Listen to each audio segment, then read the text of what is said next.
بسم اللہ الرحمن الرحیم۔ نئے پروگرام کے ساتھ حاضر ہیں۔ قرآن و سنت سے ثابت ہے اور نبی پاک صلی اللہ علیہ وسلم نے خود اللہ کی بارگاہ میں وسیلہ پیش کیا۔ آج ہم اسی سلسلے کو آگے بڑھاتے ہوئے اس پر بات کریں گے کہ نبی پاک کے بعد، اصحاب پیغمبر صلی اللہ علیہ وسلم کے بعد پوری امت اس عقیدے پر ہے، عقیدہ توسل پر۔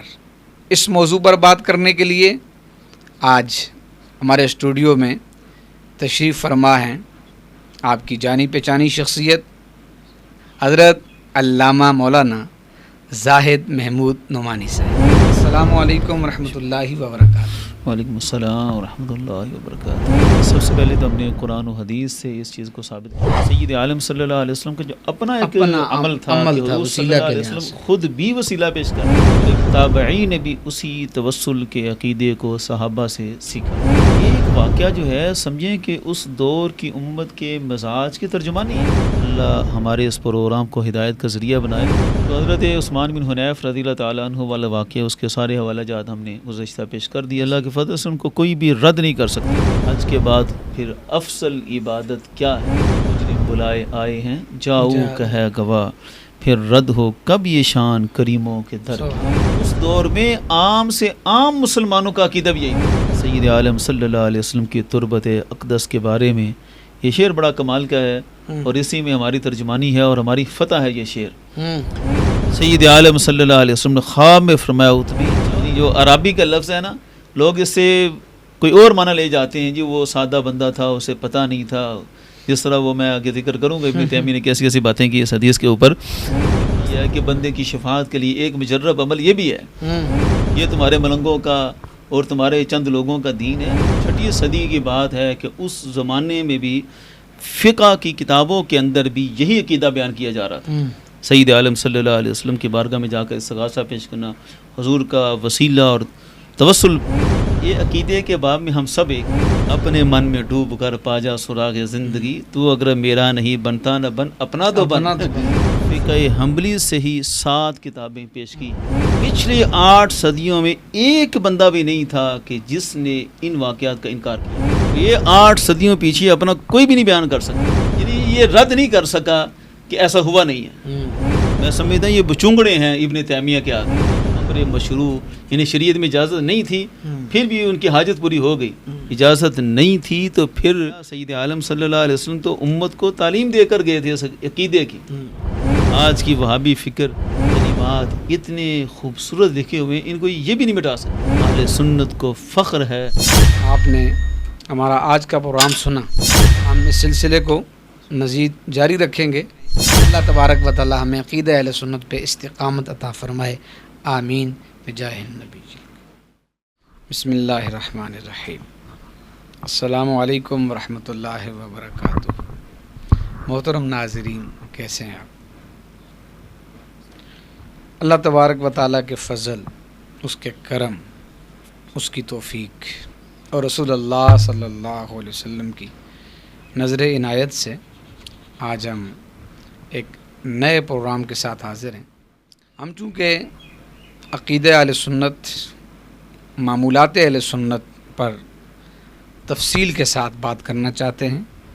عقیدہ توسل یہ قرآن و سنت سے ثابت ہے اور نبی پاک صلی اللہ علیہ وسلم نے خود اللہ کی بارگاہ میں وسیلہ پیش کیا اور تعامل صحابہ سے بھی وسیلے کا ثبوت ہے۔ آج ہم اسی سلسلے کو آگے بڑھاتے ہوئے اس پر بات کریں گے کہ نبی پاک کے بعد، اصحاب پیغمبر صلی اللہ علیہ وسلم کے بعد پوری امت اس عقیدے پر ہے، عقیدہ توسل پر۔ اس موضوع پر بات کرنے کے لیے آج ہمارے اسٹوڈیو میں تشریف فرما ہیں آپ کی جانی پہچانی شخصیت حضرت علامہ مولانا زاہد محمود نعمانی صاحب۔ ان کی جانب بڑھتے ہیں اور سوالات کا سلسلہ شروع کرتے ہیں۔ السلام علیکم ورحمۃ اللہ وبرکاتہ۔ وعلیکم السلام ورحمۃ اللہ وبرکاتہ۔ حضرت کیسے ہیں آپ؟ الحمدللہ علی کل حال۔ آپ کا شکریہ، آپ نے اپنی مصروفیات سے وقت نکالا، آپ تشریف لائے اور عقیدہ توسل پہ مزید آج کے اس پروگرام میں آپ سے بات کرنا چاہتے ہیں۔ آپ ہمارے ناظرین کو یہ بتائیں کہ امت مصطفیٰ صلی اللہ علیہ وسلم یہ توسل کے بارے میں کیا عقیدہ رکھتی ہے؟ بسم اللہ الرحمن الرحیم، صلی اللہ علی حبیبہ سیدنا محمد ووالدیہ وعمہ وآلہ وصحبہ وسلم۔ سب سے پہلے تو ہم نے قرآن و حدیث سے اس چیز کو ثابت کیا، قرآن سے ثابت کیا، اس کے بعد پھر سید عالم صلی اللہ علیہ وسلم کا جو اپنا ایک عمل تھا کہ حضور صلی اللہ علیہ وسلم خود بھی وسیلہ پیش کرتے تھے۔ یہ بڑا اہم نکتہ ہے کہ سید عالم صلی اللہ علیہ وسلم نے خود بھی اس عمل کو کیا، وہ بھی ہم نے حدیث سے پیش کیا، پھر صحابہ کرام کو سکھایا یہ عمل، پھر صحابہ نے تابعین کو سکھایا۔ ایک تسلسل ہے کہ سید عالم صلی اللہ علیہ وسلم نے خود اس کو اختیار کیا، پھر صحابہ کو تعلیم دی، حضرت عثمان بن حنیف رضی اللہ تعالیٰ عنہ والا واقعہ، پھر وہی واقعہ دور عثمانی، خلافت عثمانی، حضرت امیر المؤمنین عثمان غنی رضی اللہ تعالیٰ عنہ کے دور میں بھی دہرایا گیا، اور ایک تابعی نے بھی اسی توسل کے عقیدے کو صحابہ سے سیکھا۔ تو سمجھے کہ اس پر ایک اجماع سکوتی ہے صحابہ کا، کہ ایک معروف واقعہ ہوا جس طرح ہم نے اس دن بیان کیا کہ یہ ایک واقعہ جو ہے سمجھیں کہ اس دور کی امت کے مزاج کی ترجمانی ہے، کہ وہ وسیلہ اور سید عالم صلی اللہ علیہ وسلم کے توسل کے سب قائل تھے، کسی کوئی بہام یا شک و شبہ والی کوئی ایسی بات ہی نہیں تھی۔ آج ہم اس چیز کو لے کر چلتے ہیں کہ ایک تو ہے کہ صحابہ نے آگے ایک تابعی کو یہ عمل سکھایا، آج اس پر گفتگو کریں گے کہ پھر اس دور میں عام مؤمنین کا نظریہ عقیدہ کیا تھا۔ اللہ کے فضل سے اللہ ہمارے اس پروگرام کو ہدایت کا ذریعہ بنائے، ہم کسی کے اوپر کیچڑ اچھالنے کے بجائے ایک عمومی صحابہ، تابعین اور پھر تابعین کے دور کی امت کا مزاج اس عقیدے کے حوالے سے وہ پیش کرتے ہیں۔ تسلسل کے ساتھ ہم نے یہ ساری چیزیں پیش کی ہیں، پچھلی باتوں کو دہرانے کی ضرورت نہیں ہے۔ تو حضرت عثمان بن حنیف رضی اللہ تعالیٰ عنہ والا واقعہ، اس کے سارے حوالہ جات ہم نے گزشتہ پیش کر دی، اللہ کے فضل سے ان کو کوئی بھی رد نہیں کر سکتا۔ آج ہم بات کرتے ہیں کہ پھر اول دور کی امت کا عمومی مزاج۔ امام بیہقی نے شعب الایمان میں ایک حدیث پیش کی ہے، اسی کو لے کر ہم چلیں گے انشاءاللہ دیگر حوالہ جات کے ساتھ۔ شعب الایمان امام بیہقی علیہ رحمہ اولین دور کے محدثین میں سے ہیں، اور جن کے ہاں سمجھیں کہ سند ہوتی تھی، اور یہ ان کی جو کتب ہیں وہ بھی حدیث کی کتب میں مصادر کی حیثیت رکھتی ہیں، بیسک سورسز جنہیں کہا جاتا ہے حدیث کی کتب میں۔ تو انہوں نے ایک حدیث پیش کی شعب الایمان میں، وہ تفصیل کے ساتھ موجود ہے۔ ایک عرابی نے حج کیا، یہ جو عرب کے عام سادہ لوگ ہوتے تھے، اب ہم بات لے کر آئیں گے عام مسلمانوں کا، عام مسلمانوں کا مزاج کیا تھا۔ حج کا بھی آج کل سیزن ختم ہو چکا ہے، اور سمجھیں کہ حج کے بعد پھر افضل عبادت کیا ہے، سمجھیں کہ یہ بھی حج کے بعد جو افضل عبادت تھی اسی کی طرف پھر انہوں نے رخ کیا، حج کیا، اور پھر مدینہ شریف حاصل ہوئے سید عالم صلی اللہ علیہ وسلم کی بارگاہ اقدس میں۔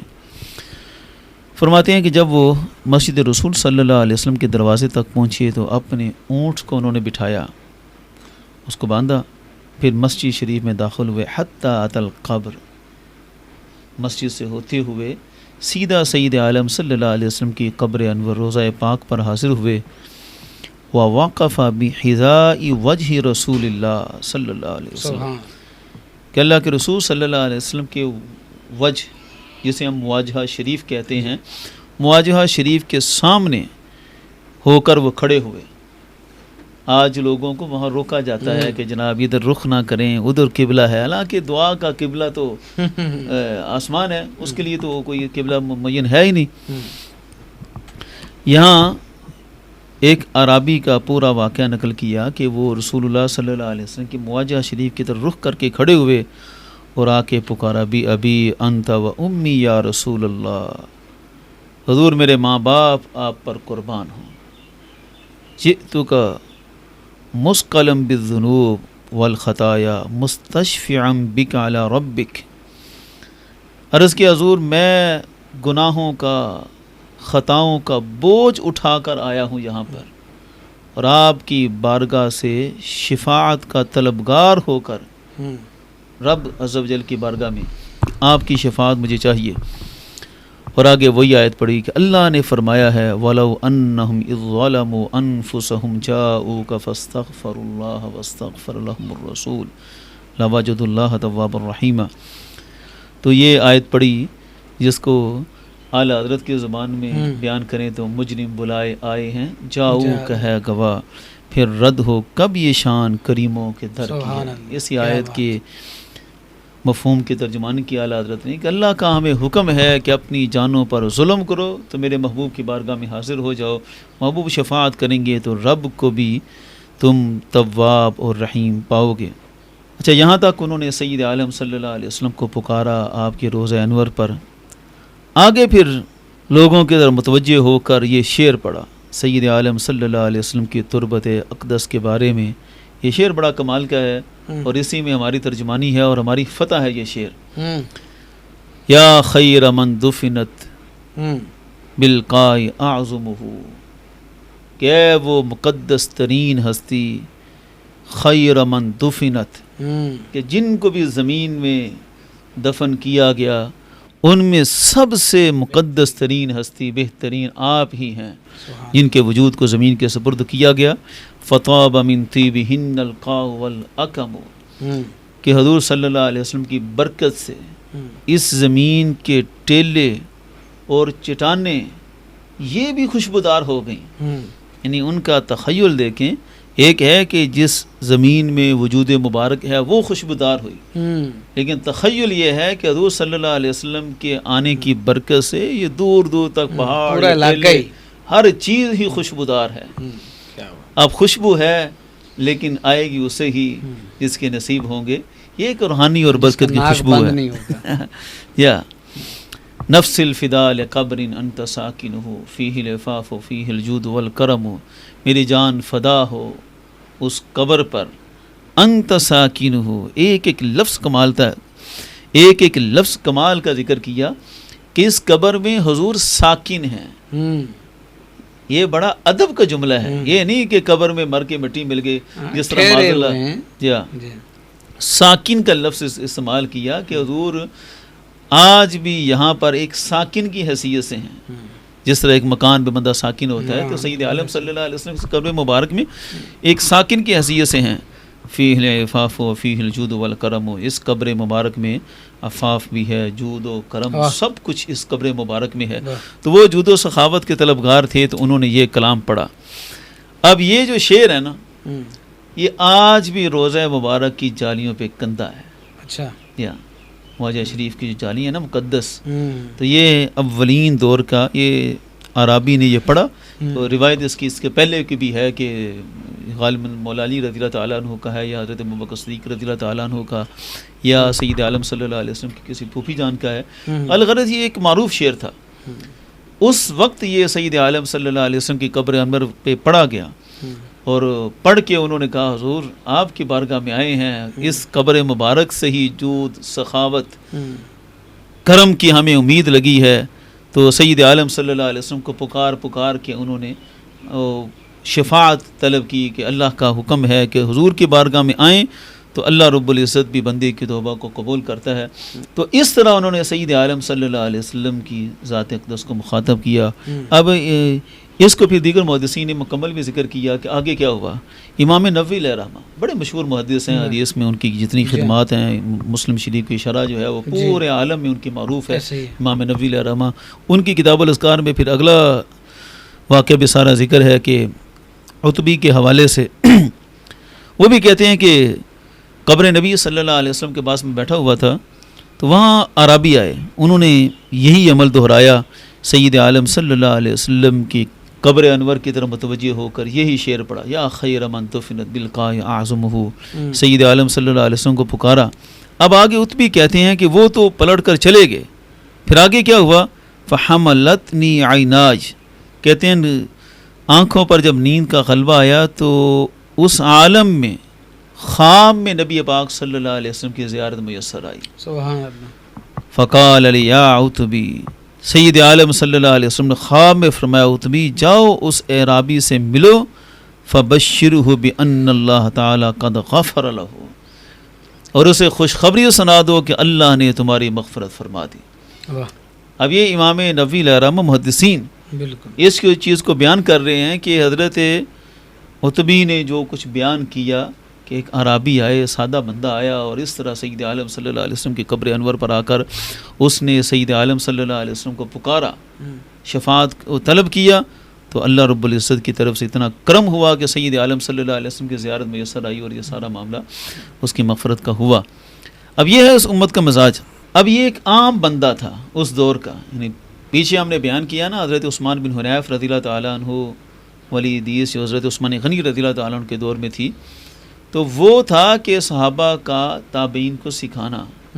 اب یہ ہے اسی دور کا واقعہ کہ جس میں عام لوگ ہیں، یعنی جو عرابی کا لفظ ہے نا، لوگ اس سے کوئی اور معنی لے جاتے ہیں، جی وہ سادہ بندہ تھا، اسے پتہ نہیں تھا، جس طرح وہ میں آگے ذکر کروں گا ابن تیمیہ نے کیسی کیسی باتیں کی اس حدیث کے اوپر، استغفر اللہ العظیم۔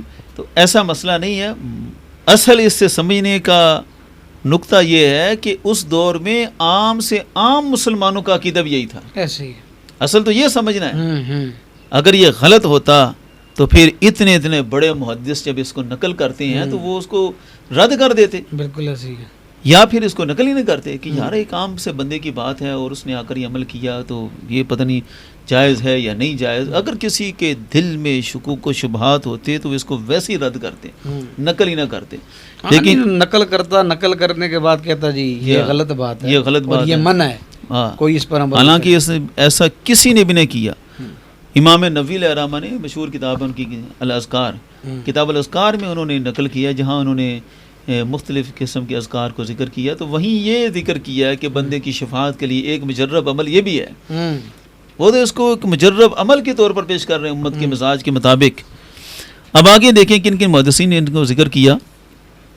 محدث ابن ساکر نے اتحاف الزائر کے اندر بھی یہی واقعہ نقل کیا، یا خیر من دفنت بالقاء اعظمہ۔ پھر امام ابن کثیر نے اپنی تفسیر میں بھی ذکر کیا، یہی عتبی کے حوالے سے ذکر کیا، اور امام ابن کثیر کہتے ہیں وقد ذکر جماعت، ایک جماعت ہے جس نے یہ واقعہ نقل کیا، منہم الشیخ ابو نصر بن صباغ فی کتاب شامل الحکایہ المشہور عن العتبی، کہتے ہیں ایک جماعت نے اس واقعے کو نقل کیا، ان میں شیخ ابو نصر بھی ہیں جن کی کتاب الشامل ہے، اور یہ حکایت بھی حکایہ مشہورہ، مشہور ہے، کوئی عام ڈھکی چھپی بات نہیں ہے کہ چند جس طرح یہ ہمیں کہتے ہیں کہ یہ تمہارے ملنگوں کا اور تمہارے چند لوگوں کا دین ہے۔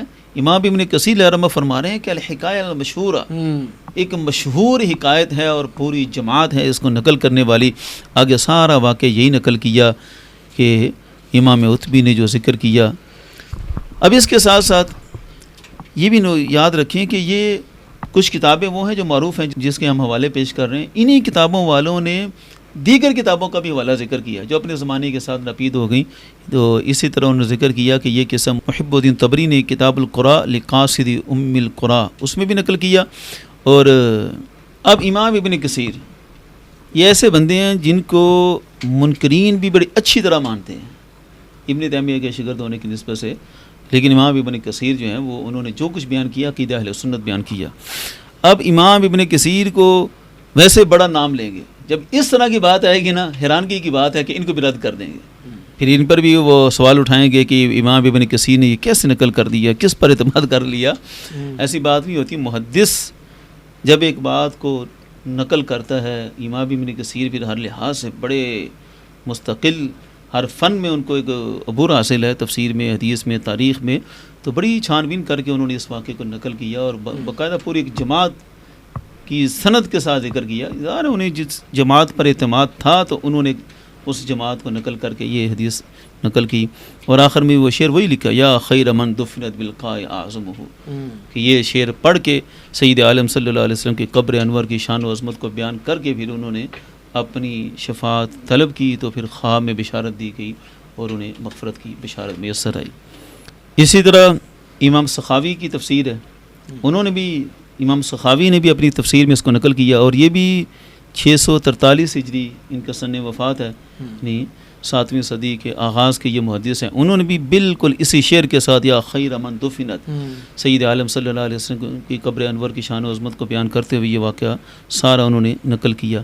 اسی طرح مفسرین میں امام ثعلبی، بہت بڑا نام ہے ثعلبی کا، تو انہوں نے بھی اپنی تفسیر میں الجواہر الحسان فی تفسیر القرآن کے اندر اسی واقعے کو امام عتبی کے حوالے سے اور سید عالم صلی اللہ علیہ وسلم کی قبر انور کے بارے میں جو اشعار ہیں وہ سارا واقعہ نقل کر کے یہ سارا واقعہ انہوں نے نقل کیا۔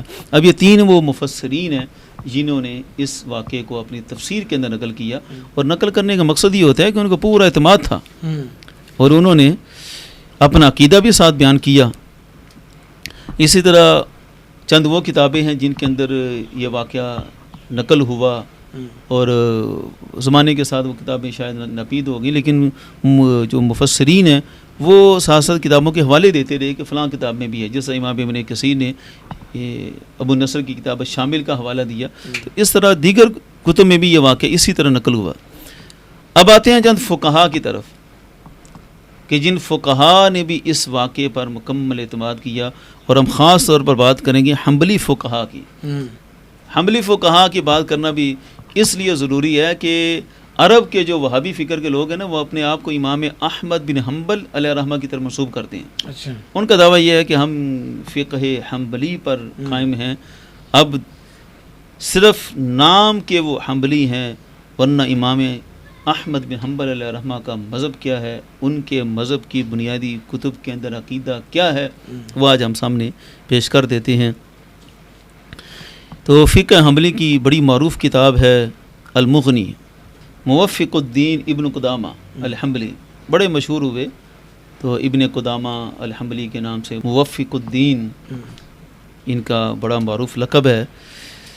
تو یہ سمجھیں کہ مصادر رئیسیہ ہیں فقہ حنبلی کے، یہ وہ لوگ ہیں کہ جنہوں نے فقہ حنبلی کو بڑا مضبوط کیا، اور ہر لحاظ سے فقہ حنبلی کے اندر ان کا سکہ بولتا ہے۔ اور یہ جو ابن قدامہ ہے نا، ان کا سن وفات ہے 620 ہجری، 541 ہجری میں یہ پیدا ہو گئے، یعنی یہ بھی سمجھیں کہ 6 صدی کی بات ہے کہ اس زمانے میں بھی فقہ کی کتابوں کے اندر بھی یہی عقیدہ بیان کیا جا رہا تھا۔ سید عالم صلی اللہ علیہ وسلم کی بارگاہ میں جا کر استغاثہ پیش کرنا، حضور کا وسیلہ اور توسل پیش کر کے شفاعت طلب کرنا۔ اسی طرح المقنع، یہ متن ہے فقہ حنبلی کا، اس کی چند شروحات ہیں، ہر شرح کے اندر ہی یہ عقیدہ بیان ہوا۔ ایک شرح ہے اس کی الممتع فی شرح المقنع، علامہ زین الدین الحنبلی، ان کا سن وفات ہے 695 ہجری، 631 میں پیدا ہوئے۔ یہ بھی سمجھیں کہ امام ابن قدامہ سے قریبی ہیں، 7ویں صدی کے یہ بزرگ ہیں۔ انہوں نے بھی فقہ حنبلی کے مطابق یہی عقیدہ نقل کیا اس کتاب میں۔ المقنع کی دوسری شرح ہے بہاؤالدین عبد الرحمن بن ابراہیم کی، شرح المقنع کے نام سے، اس میں بھی یہی واقعہ نقل ہوا۔ اسی طرح المقنع کی ایک اور شرح ہے شمس الدین ابو الفرج عبد الرحمن المقدسی کی، تو اس میں بھی یہی واقعہ نقل ہوا۔ یہ الشرح الکبیر علی متن المقنع کے نام سے ہے، اور یہ جو بزرگ ہیں یہ ہیں 682 ہجری ان کا سن وفات ہے، یعنی یہ بھی 7ویں صدی کے بزرگ ہیں۔ اسی طرح ایک معروف ان کی شرح ہے مقنع کے اوپر، اور المبدع فی شرح المقنع، اس میں بھی اس واقعے کو نقل کیا گیا۔ یہ سن وفات ہے ان کا 884 ہجری۔ ایک اور ان کی معروف فقہ حنبلی کی کتاب ہے معونۃ اولی النہا فی شرح المنتہا، تو اس میں بھی اس واقعے کو نقل کیا گیا۔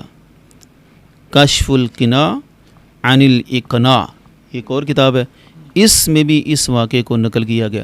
یہ الحمدللہ ہم نے فقہ حنبلی سے ہی 7 کتابیں پیش کی ہیں، تمام کتب کے اسکین بھی ساتھ ساتھ لگا دیے جائیں گے۔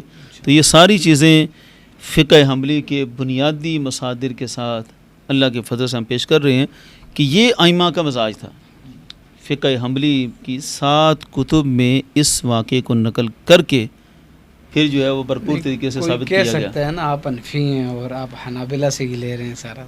یہ عقیدے کے باب میں ہم سب ایک ہیں.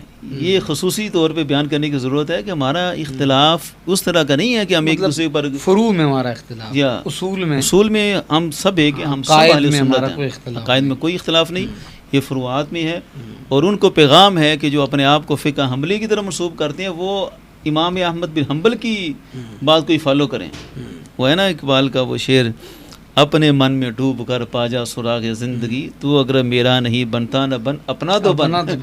اس لیے ہم ان کو دعوت دیتے ہیں کہ آپ نہ آئیں فقہ حنفی پر، آپ کو فقہ حنبلی کی دعوت دے دیتے ہیں، اس طرف ہی آ جائیں. امام احمد بن حنبل کے موافقین نے جو عقیدہ بیان کیا، ان کے متبعین نے اسی عقیدے کو فالو کریں. اسی طرح ایک اور کتاب ہے اصول فقہ کی، تقویم النظر، ابن دہان کی، ان کا سن وفات ہے 592 ہجری، ان سے بھی پہلے ہے. تو انہوں نے بھی اس واقعے کو نقل کیا. اب آتے ہیں ان ساری باتوں پر ابن تیمیہ کا تبصرہ کیا تھا، کیونکہ ابن تیمیہ فقہ حنبلی کا ہی دعوے دار تھا. اس کا تو آخر تک دعویٰ رہا کہ میں ان کو فالو کرتا ہوں، امام احمد بن حنبل کو، اور یہ سارے جو ہے نا وہ ابن تیمیہ کی فکر کو لے کر چلے.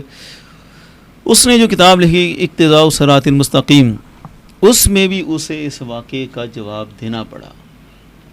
اور یہ بھی میں واضح کر دوں کہ یہ ہم نے ابن تیمیہ سے پیچھے تمام علماء کا یہ عقیدہ بیان کیا. ابن تیمیہ 8 صدیوں بعد آیا. پچھلے 8 صدیوں میں ایک بندہ بھی نہیں تھا کہ جس نے ان واقعات کا انکار کیا ہو، یہ توسل کا انکار کیا ہو. یہ پہلا بندہ ہے. ایسے ہی اب جتنے مفسرین ہیں یا محدثین ہیں یا اصولی فقہا ہیں، وہ اس واقعے کو نقل کر رہے ہیں، توسل کے عقیدے کو بیان کر رہے ہیں. اس کا مطلب ہے کہ سب کا متفقہ عقیدہ تھا، اور ہزاروں علماء تھے جو ان سے اس عقیدے کو پڑھ رہے تھے. فقہ حنبلی میں ہزاروں علماء ہوئے. ابن قدامہ کے اتنا نام ہے ان کا، ابن قدامہ الحنبلی کا، ان کی کتب کو پڑھنے والے ہزاروں میں تھے علماء. تو کوئی بھی ایسا نہیں تھا کہ جس نے اس عقیدے کو پڑھا ہو، توسل والے عقیدے کو، اور پھر اس کا رد کیا ہو. خدا کی پناہ ایسا کوئی بھی نہیں تھا. واحد بندہ یہ آیا کہ اس نے جب فقہ حنبلی میں اس عقیدے کا اتنا پرچار دیکھا، اسے پھر اس عقیدے کا جواب دینا پڑا. تو جواب کیا دیا وہ بھی ہم پیش کر دیتے ہیں، کیونکہ ان کی ساری دوڑ بالآخر ابن تیمیہ تک کی ہے. یہ جو ہمیں کہتے ہیں نا کہ تم جناب مقلد ہو، امام اعظم کے علاوہ بات نہیں سنتے، تو یہ خود بھی ابن تیمیہ کے علاوہ بات سننے کے لیے تیار نہیں. یہ اس کے مقلد ہیں.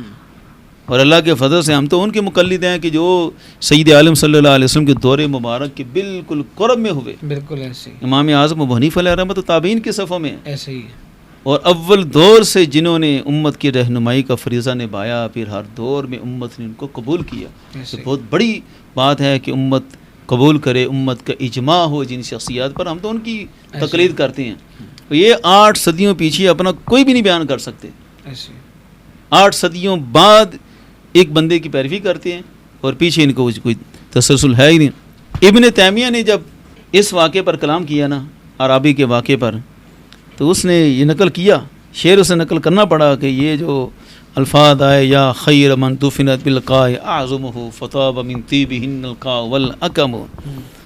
تو اب میں سمجھتا ہوں کہ اس کو بھی اس روایت کی کثرت اور اس کی ثقافت کے آگے سمجھیں کہ اسے بھی ہاتھ کھڑے کرنے پڑ گئے. بڑا وہ دنا بنتا تھا، بڑی بڑی روایات کو وہ فوراً رد کرتا ہے. اس کا مجموعہ الفتاویٰ دیکھیے نا تو اتنی معروف حدیثوں کو فوراً ایک عقلی بات کر کے رد کر دیتا ہے. بڑی اس کی عجیب عادت ہے کسی چیز کو رد کرنے کی. وہ اس کے فتاویٰ پڑھنے والا اس کے مزاج کو سمجھتا ہے کہ کیسا وہ بدتمیز سا آدمی ہے کہ اتنی باتوں کو وہ فوراً کہتا نہیں یہ نہیں قبول کی جا سکتی، یہ نہیں قبول کی جا سکتی. معجزات تک کا وہ رد کر دیتا ہے، اس کے لیے کوئی بڑی بات ہی نہیں ہے. لیکن یہاں میں حیران ہوں کہ اس نے جب اس پر کلام کیا نا، اس واقعے پر، یہی یا خیر من دفنت بالقاء اعظمہ، تو کہتا ہے وَلِهَذَا اسْتَحَبَّ طَائِفَةٌ مِّن مُتَأَخِّرِ الْفُقَهَاءِ مِنْ أَصْحَابِ الشَّافِعِيِّ وَأَحْمَدَ. کہتے ہیں یہ روایت اتنی مضبوط ہے عرابی کا قبر رسول صلی اللہ علیہ وسلم پر آنا اور یا خیر من دفنت بالقاء اعظمہ والے شعر پڑھنا، کہ اسی وجہ سے متأخرین فقہا جو امام شافعی علیہ رحمہ کے فقہا میں سے ہوئے، اور امام احمد بن حنبل کے فقہا میں جو فقہا ہیں انہوں نے مستحب قرار دیا ہے سید عالم صلی اللہ علیہ وسلم کی ذات اقدس کو وسیلہ بنا کے دعا کرنا، یعنی مان گیا۔ احمد بن حنبل ابن تیمیہ کو تسلیم کرنا پڑا کہ یہ روایت اتنی مضبوط ہے کہ ہمارے جتنے بھی حنبلی فقہا ہیں وہ سب اس روایت کی ثقاحت کو مانتے ہیں اور اسے تسلیم کرتے ہیں، اور ان کے نزدیک یہ عمل مستحب ہے کہ سید عالم صلی اللہ علیہ وسلم کی ذات اقدس سے وسیلہ پیش کرنا۔ آگے پھر کہتا ہے وَاحْتَجُ بِهَذِهِ الْحِكَایَةِ الَّتِي لَا يَثْبُتُ بِهَا حُکْمٌ شَرْعِیٌّ، کہتا ہے یہ حکایت کے ساتھ انہوں نے استدلال کیا ہے، لیکن آگے وہ اپنی عقلی بات پھر کر جاتا ہے کہ اس سے حکم شرعی ثابت نہیں ہوتا۔ لیکن بڑی عجیب بات کہتا ہے کہ وَلَيْسَ كُلُّ مَنْ قُضِيَتْ حَاجَتُهُ بِسَبَبٍ يَقْتَضِي أَنْ يَكُونَ السَّبَبُ مَشْرُوعًا مَأْمُورًا بِهِ، کہتا ہے کہ کسی بندے کی اگر حاجت پوری ہوئی ہے تو ایسا نہیں ہوتا کہ وہ جس سبب سے حاجت پوری ہوئی ہے وہ سبب امر مشروع بھی ہو۔ اگلی ڈکوسلا دیکھیں، کہتا ہے کہ اس عرابی کی واقعہ حاجت پوری ہوئی، یعنی یہ رد نہیں کر سکا کہ ایسا ہوا نہیں ہے۔ آج کے یہ میں سمجھتا ہوں یہ بچونگڑے ہیں ابن تیمیہ کے آگے، ان کا بچونگڑا بنانا تو ان کو خوش ہونا چاہیے کہ ہمیں ابن تیمیہ کے آگے کہا کہ یہ بالکل اس کے آگے بچے ہیں۔ واقعہ جتنا وہ اس فکر کا دائی اور اس عجیب فکر میں وہ جتنا آگے تک بڑھا ہوا تھا، ان کے پاس تو کچھ بھی نہیں ہے۔ وہ بڑے بڑے فتاویٰ اور بڑی بڑی کتب اس نے اس مسئلے میں لکھی۔ آج کے یہ سمجھیں کہ اس فکر کے بالکل نوزائیدہ بچے اس روایت کے اوپر اعتراضات اور اس کی سند کے اوپر، اس کے ثبوت کے اوپر کلام کرنے کے لیے دلیر بنے بیٹھے ہیں، لیکن ابن تیمیہ نہ اس روایت کی سند کو رد کر سکا، اس کے ثبوت میں کوئی کلام کر سکا، نہ اس نے اس بات کو رد کیا کہ اس عرابی کی حاجت پوری نہیں ہوئی تھی۔ اسے بھی اس نے تسلیم کیا کہ بالکل واقعتاً ایسا ہوا کہ جس نے سید عالم صلی اللہ علیہ وسلم کی قبر انور پر آ کر وسیلہ پیش کیا اس کی حاجت پوری ہوئی۔ بس آگے اس کا عقلی ڈھکوسلا، اس کی بدبختی ہے کہ یہ بات کہنا کہ جناب اگر کسی کی حاجت پوری ہوئی ہے کسی سبب سے تو ضروری نہیں کہ سبب بھی امر مشروع ہو۔ اب یہ کوئی بات کرنے والی؟ اب دیکھیں یہ امر مشروع ہے نہیں، ایک بندہ مان رہا ہے کہ ایسا واقعہ ہوا، تو ہونا تو اس کی فکر کے مطابق یہ چاہیے تھا کہ عرابی نے آ کر سید عالم صلی اللہ علیہ وسلم کی ذات اقدس کو پکارا۔ ایک تو وہ آیا ہی قبر رسول صلی اللہ علیہ وسلم پر آ کر حاضری دی، پھر انہوں نے اپنی کیفیات کو ذکر کیا۔ اگر یہ امر مشروع نہیں تھا تو نبوت کے منصب کے لائق تو یہ ہوتا ہے کہ امر مشروع کو اختیار کریں اور غیر مشروع کو رد کریں۔ اگر یہ امر غیر مشروع ہوتا، نہیں شریعت میں اس کی اجازت نہ ہوتی، پھر تو خام میں یہ حکم دیا جاتا کہ عرابی کو سمجھاؤ، پھر یہ حکم آتا کہ اس عرابی کے کو نصیحت آتی کہ ایسا کرنا جائز نہیں ہے، یہ وہ جو بھی یہ عقلی ڈکوستے پیش کرتے ہیں۔ معاذ اللہ ہم تو ان معاملات میں عقلی استدلال کے ویسے ہی قائل نہیں ہیں، لیکن ان کا جواب دینے کے لیے یہ جس طرح ثابت کر رہے ہیں کہ امر مشروع یعنی شریعت میں اجازت نہیں تھی، پھر بھی ان کی حاجت پوری ہو گئی۔ اجازت نہیں تھی تو پھر حکم آتا کہ اجازت نہیں ہے اور آپ اس طرح کیوں کر رہے ہیں؟ لیکن ایسا نہیں ہے۔ سید عالم صلی اللہ علیہ وسلم نے اس امر مشروع کو پسند کر کے اسے شریعت کے عین مطابق قرار دیا، اور جس طرح کہ ہم پیچھے بیان کر رہے مطابق کیا سید عالم صلی اللہ علیہ وسلم تو امت کو تعلیم دے کر گئے تھے اس عقیدے کی۔ صحابہ اکرام کو یہ عقیدہ سکھایا، صحابہ اکرام نے آگے تابعین کو سکھایا، تابعین سے یہ امت کی مزاج کا حصہ بن گیا یہ عقیدہ سید عالم صلی اللہ علیہ وسلم کے وسیلے سے دعا کرنا۔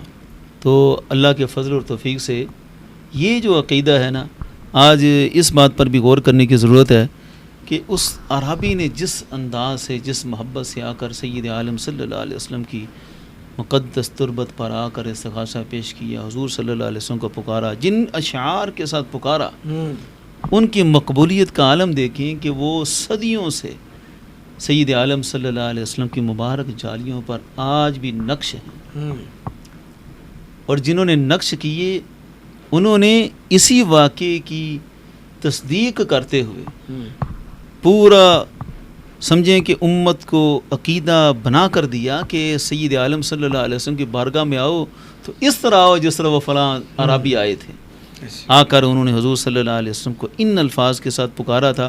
آج بھی بے شمار لوگ جاتے ہیں تو یہ اشعار وہاں پہ لکھے ہوتے ہیں تو یہ پڑھنے چاہیے، اور وہ نقشہ ذہن میں ہونا چاہیے کہ حضور صلی اللہ علیہ وسلم کی بارگاہ میں عربی کیسے آئے تھے، کس انداز سے سید عالم صلی اللہ علیہ وسلم کو انہوں نے پکارا، اور پھر انہیں خواب میں بشارت بھی دی گئی کہ آپ کی مراد پوری ہوئی۔ آج کی وہابی فکر کتنا کچھ انہوں نے مٹایا وہاں پر، لیکن یہ مبارک کلمات اتنے خوبصورت لکھے ہوئے ان کو یہ بھی نہیں مٹا سکے، ابھی بھی نقش ہیں۔ تو الحمدللہ یہ عقیدہ تھا صدیوں سے، دور صحابہ سے، تابعین سے، پھر ہر دور کی امت میں چلا۔ نبی کریم صلی اللہ علیہ وسلم کی ذات اقدس کو وسیلہ بنا کے دعا کرنا، اور آج بھی سید عالم صلی اللہ علیہ وسلم کی مبارک جالیاں اسی عقیدے کی ترجمانی کر کے امت کو رہنمائی کر رہی ہیں، اور الحمدللہ اہل سنت کو فخر ہے کہ ہم اسی عقیدے پر قائم ہیں جو عقیدہ صدیوں سے امت کے درمیان چل کر آیا۔ بہت شکریہ حضرت، آپ تشریف لائے، آپ نے وقت دیا، اور قرآن و سنت سے آپ نے جو امت کا عمل ہے بے شک آپ نے اس پہ آپ نے بات کی۔ اللہ تبارک و تعالیٰ میں اس عقیدے پہ استقامت عطا فرمائے۔ محترم ناظرین، آپ نے ہمارا آج کا پروگرام سنا، انشاءاللہ ہم اس سلسلے کو مزید جاری رکھیں گے۔ آپ کمنٹ سیکشن میں یہ بتائیے اہل سنت کے کس معمول اور عقیدہ کے بارے میں ہمیں پہلے پروگرام کرنا چاہیے۔ ہم انشاءاللہ ارادہ رکھتے ہیں کہ جمیع معمولات اہل سنت، عقائد اہل سنت پر ہم تفصیل کے ساتھ اپنے پروگراموں میں بات کریں، لیکن اب آپ نے بتانا ہے اس سلسلے کو ہم جب اپنے اختتام کی طرف لے کر جائیں گے تو اس کے بعد ہم کس معمول اور کس عقیدہ کی بابت گفتگو کریں، پروگرام کریں۔ اور یاد رکھیے گا کہ الحمدللہ کہ آپ جتنے ہمارے پروگرام سنتے ہیں، یہ پروگرام سننے کے بعد اس موضوع کے مطابق آپ کے ذہن میں اگر کوئی سوال پیدا ہوتا ہے تو ضرور آپ کمنٹ سیکشن میں آ کر اپنا سوال لکھیں، انشاءاللہ ہم اس کا دلائل کے ساتھ بھرپور جواب دیں گے۔ اور آخری گزارش یہ ہے، یہ بڑی محنت کے ساتھ، بڑی تحقیق کے ساتھ یہ مواد تیار کیا جاتا ہے، آپ تک پہنچایا جاتا ہے۔ اب آپ کی ذمہ داری یہ ہے قرآن و سنت کے اس جاندار پیغام کو دوسرے مسلمانوں تک پہنچانے کے لیے آپ اس کو لائک کریں، کمنٹ کریں، آپ اس کو شیئر کریں۔ اللہ تبارک و تعالی ہمیں عقیدہ اہل سنت پہ استقامت عطا فرمائے، آمین بجاہ النبی۔